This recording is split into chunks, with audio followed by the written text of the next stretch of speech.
Our next speaker for the day is via online mode, Dr. Puneet Kalra. His special interests are leading a medical team at Sanofi Pasteur IQVIA Vaccines Division, pediatrician and vaccinologist with 7 years of clinical experience and 14 years of pharmaceutical industry experience, 10 years of exclusive vaccine experience. He's also the founding organizing secretary of Samved 9, a platform to promote inclusivity and integration of special children in the society. So, we will proceed with the session online. As well as all the online audiences who've been listening to this talk. I am Dr. Puneet Kalra. I am a student of pediatrics. I borrowed this term from Dr. Arun Wadhwa, who himself claims to be a student of pediatrics. So I'm a pediatrician, and I am into vaccines R&D since past 10 years. Besides that, I am also a special parent. I have a lovely daughter called as Visharda, and and last but not the least, I am owner and co-founder of an NGO called as Samvednai, which works on creating awareness, inclusion, as well as rehabilitation of special children. Okay, so without much ado, I'll begin my talk as we are already late, and I'll try to make these 30 minutes eventful as well as fruitful for all of you.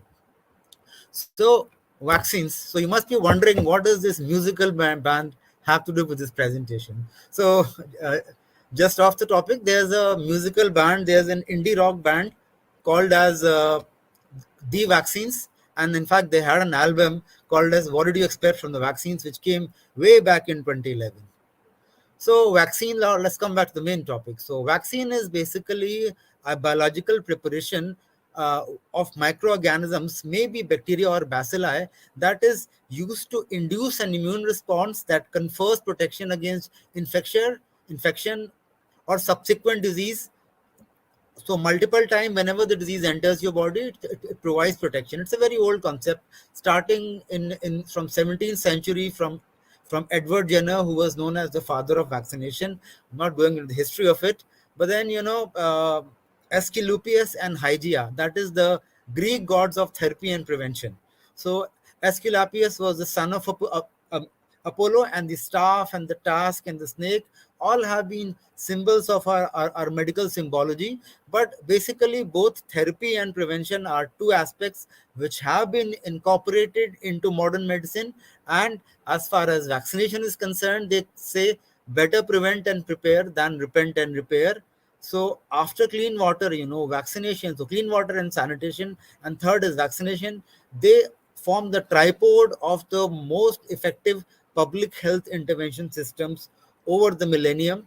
Vaccination is one of the most cost-effective prevention known to mankind that has led to elimination or near eradication of diseases from the faces of humanity.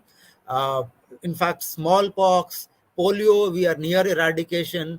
And as a matter of fact, now we don't get to see those tetanus wards and other infectious disorders which we seem to see earlier.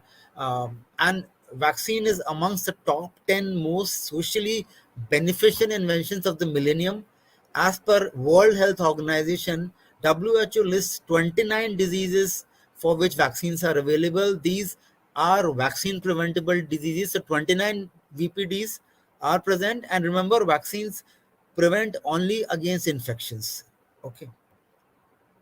So how do vaccines work? It's a short video.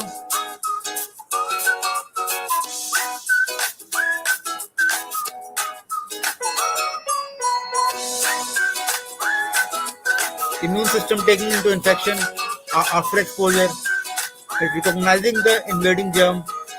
There's a concept of immune memory, phagocytosis, T cell generation, B cell generation. There are multiple mechanisms. So overall, this is how a vaccine works. So now let's come to autism. Autism is something which we've been dealing with. And in fact, when I heard Dr. Subramaniam, there were a lot of facts which were coming into my mind. As I move subsequently in my talk, I'll be talking about that. But then autism is derived from a Greek word, autos, which means self. So just like auto antibodies, auto regulation, we have autism, where a child goes into a shell or he likes to stay within his own self. So ASDs or autism spectrum disorders are a group of heterogeneous neurological disorders that are highly variable and they are having multiple etiologies, and they have multiple converging, pathophysiological pathways. There are three pathognomonic features. There's a deficit in social interaction, there's a deficiency in social communication, both verbal and non-verbal, and lastly, the child has those stereotypical and repetitive behaviors. The incidence of AST or autism has been increasing. What the mind doesn't know, eyes do not see, but as the awareness on autism has increased, there has been a broadened diagnostic criteria, and a lot of research has gone into this field also. And because of this, overall the incidence and diagnosis of AST has increased multiple fold. Remember, it's a developmental disability that can cause significant social, communication, and behavioral challenges.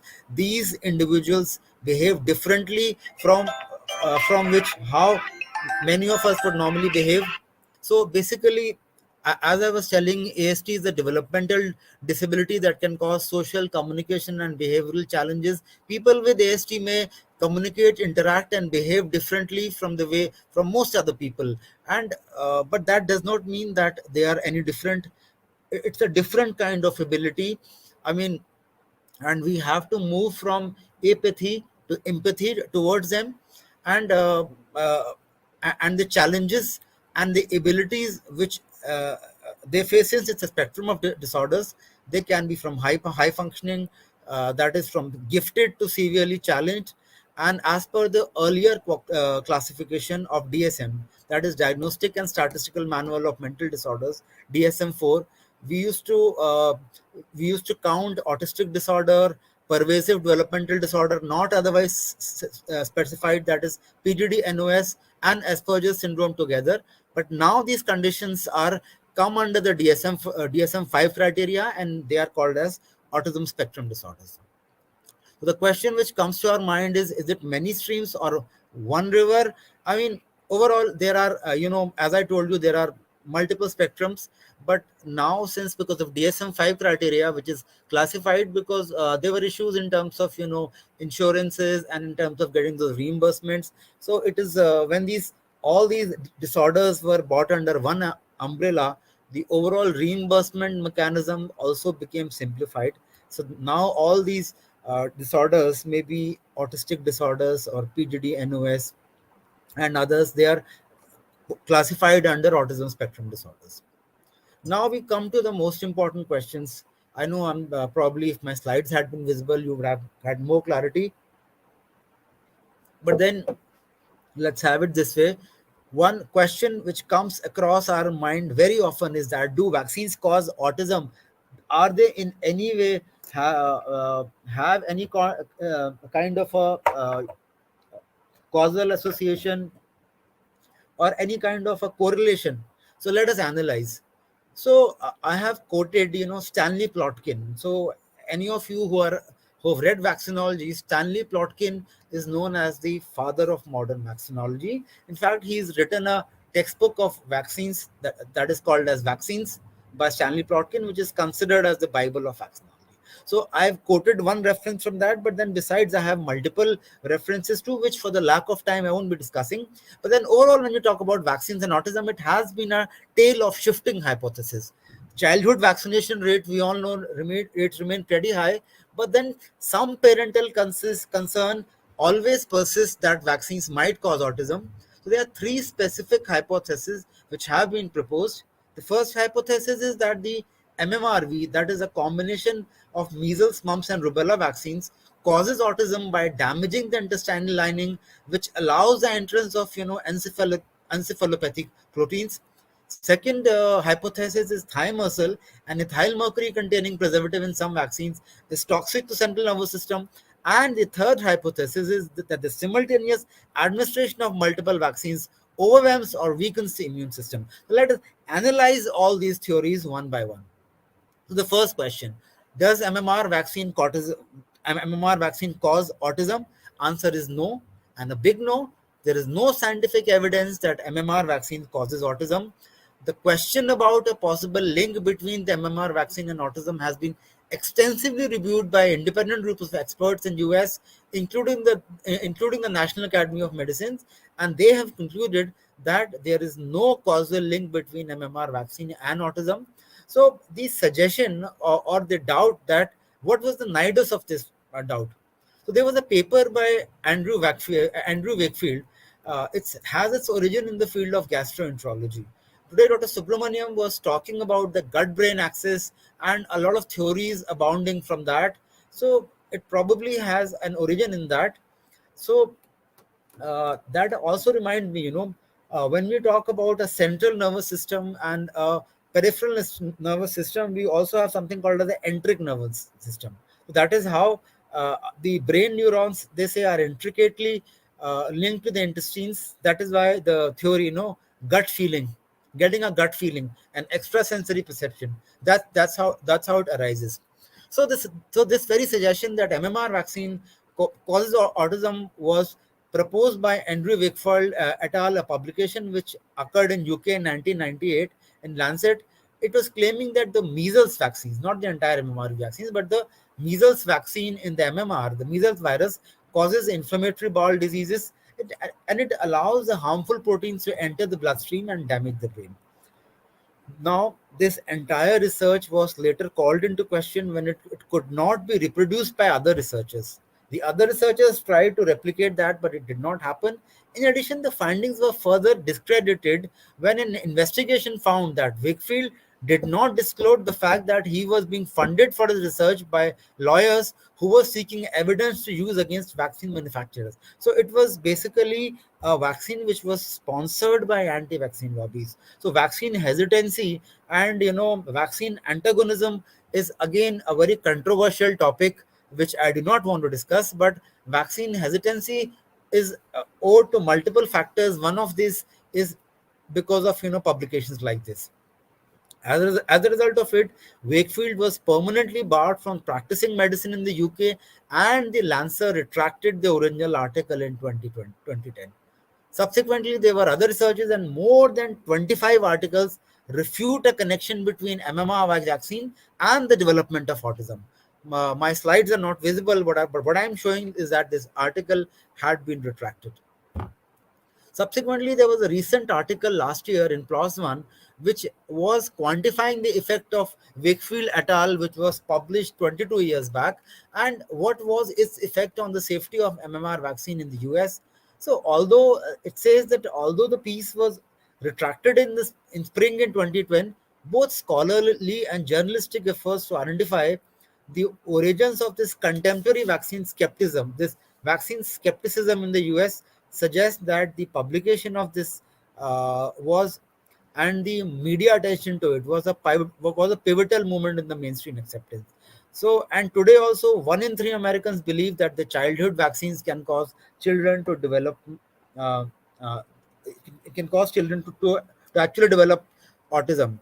So, this had a overall, because of this, no, the measles vaccination dropped significantly, and there have been measles outbreak, and all the good work, all the hard work which has been done by vaccine manufacturers, the pediatricians, the advisory committee of immunization practices, all the good work, all the recommendations they had done, it has been undone, especially against measles vaccines, against which there has been outbreaks.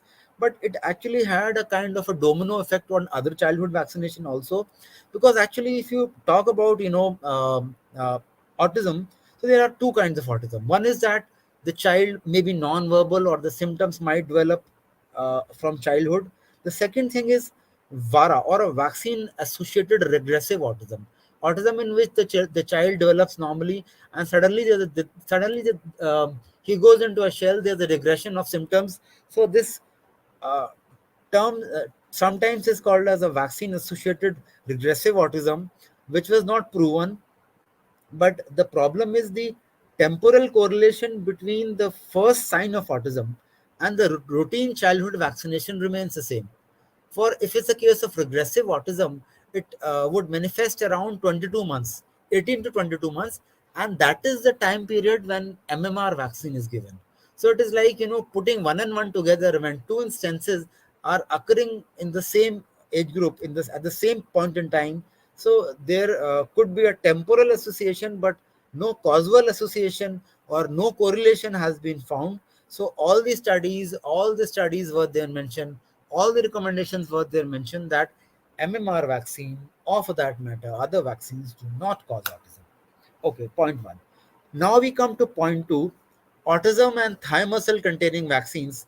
What has been the lack of consistent? So Again, thimerosal is not a toxin in vaccines, but it's merely a preservative preventing contamination that has been used in vaccines for decades.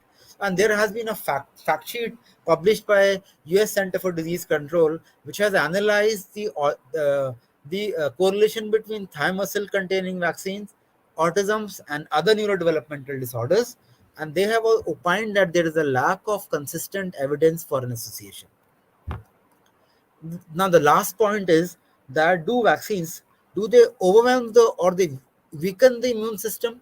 No, simultaneous administration of multiple vaccines, they say it can overwhelm or weaken the immune system. It can create an interaction with the nervous system that triggers autism in a susceptible host. Now, this was not found to be true, that the notion that children might be receiving too many vaccines too soon, and that these vaccines either overwhelm an immature immune system or generates a pathological autoimmune response, is flawed for multiple reasons. I'll discuss that reasons in detail, because when you go deep into it, autism has multiple etiologies. It has genetic etiologies, it has environmental etiologies, it also has some kind of an immunological basis. There is some kind of a familial autoimmunity in individuals who are susceptible to autism. There is also a concept of a maternal autoantibodies. Maternal autoantibodies may form in such individuals. They, and it might lead to interleukin 7 proliferation and other things, which overall it leads to behavioral conditions. And there also could be a maternal immune activation internally, which might lead to potentiation of these symptoms.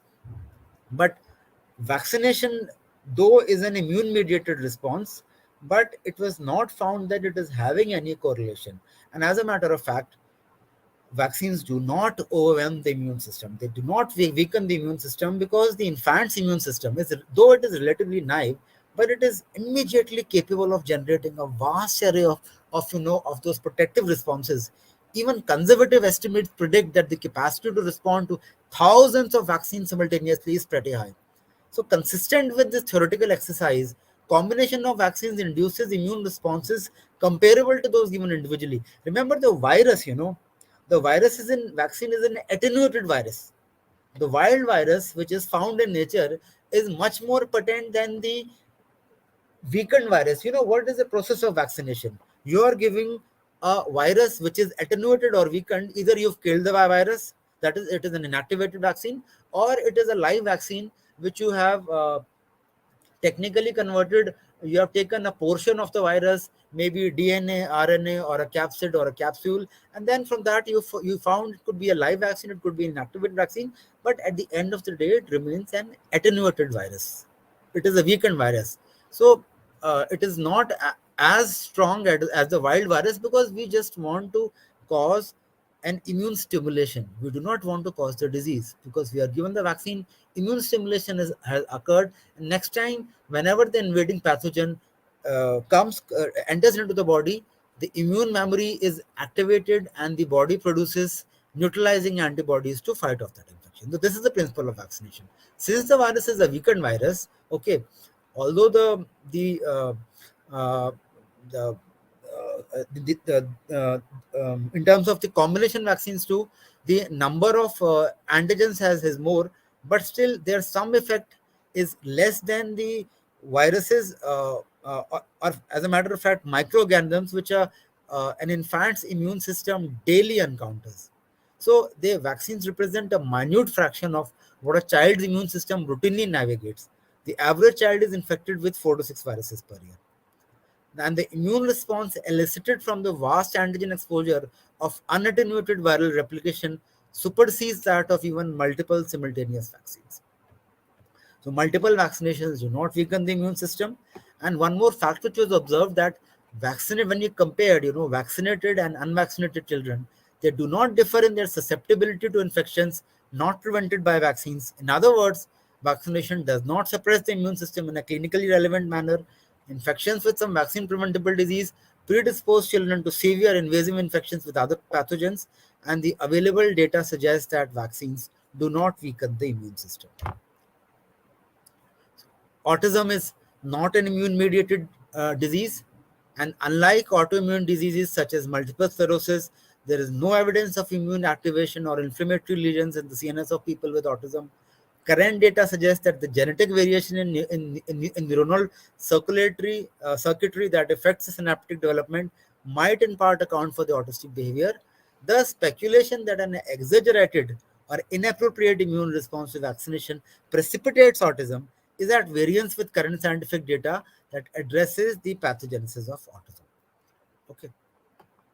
Lastly, there are no comparative studies. There are no studies that are comparing the incidence of autism in vaccinated versus unvaccinated or alternatively vaccinated children. So there are multiple schedules. Schedules. In India we have follow a schedule of 6, 10, 14 weeks. In primary series, it is more crowded. We are not spacing out. In Western world, they have a 2, 4, 6 schedule.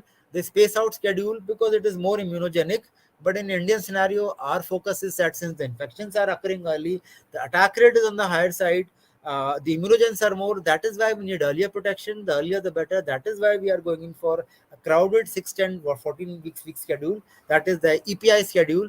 It is followed in many countries. India and South Africa are the ones, but then many countries follow a 2, 4, 6 schedule.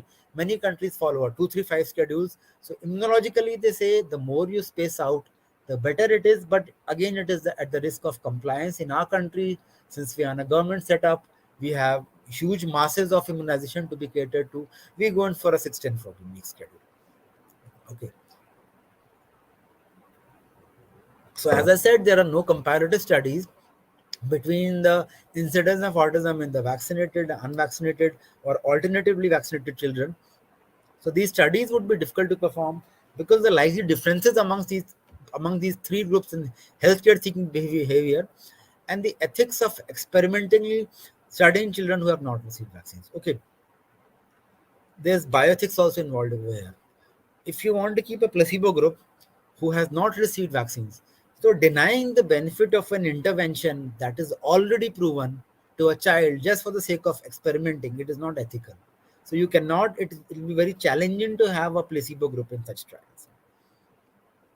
So more than 20 epidemiologic studies have shown that neither thiamusal nor the MMR vaccines cause autism. These studies have been performed in several countries by many different investigators who have employed a multitude of epidemiologic and statistical methods. The large size of the studied population has afforded a level of statistical power sufficient to detect even rare associations. Okay, the sample size is large. It can take care of very it can take care of very simple of very rare occurrences also. So these studies, in concordance with the biological implausibility that vaccines overwhelm our immune system, have effectively dismissed the notion that the vaccine causes autism. Further studies on the cause or causes of autism should focus on more promising lead. Okay. Lastly, the final word is verdict. The vaccines do not cause autism. So they say don't hesitate, vaccinate. We should not be shouting from the rooftops, but at the same time, we should not be denying patients the benefit of vaccination. As it is, the if you look at the geopolitical scenario in the world, Ukraine invading, Russia invading Ukraine, Taliban taking over Afghanistan, there already has been a break in continuity of many essential vaccines, including COVID and IPV. So let's not add to these problems. I mean, we have enough man-made problems. Let's not have. We have enough God-made problems and man-made problems. Let's not add to those plethora of problems. Okay, so don't wait, don't hesitate, don't procreate, don't procrastinate. Just vaccinate. So, lastly, a few more things about the autism epidemic now, which can be explained by diagnostic expansion, reclassification, including of milder neurodevelopmental differences, and the effect of linking certain program of children to the autism and ASD diagnosis. The overall neurodiverse population, which is under the spectrum as compared to the neurotypical organization, the so-called normal people, has been increasing. and combating autism with the pursuit of genetic variants and biomedical solutions may be less helpful than recognizing the neurodevelopmental complexities and providing the most effective educational and support services. And societal views continue to evolve around the need to accommodate citizens with neurodevelopmental disorders, and the future directions should attempt to integrate the roles and ethical obligations of all agents caring for these individuals. And lastly, before I end my talk with with a poem by Dr. Smita Mishra, who's a pediatric cardiologist in Manipal Hospital, New Delhi. I would like to quote an instance. One of my juniors, yesterday he called me. Yesterday was World Autism Day, but coincidentally, his child had been diagnosed with autism, and he was crying. He was bitterly crying. He was telling that he wants to commit suicide, all that stuff and all. Let's support ourselves and let's support the society towards inclusion. Let's have a more inclusive society.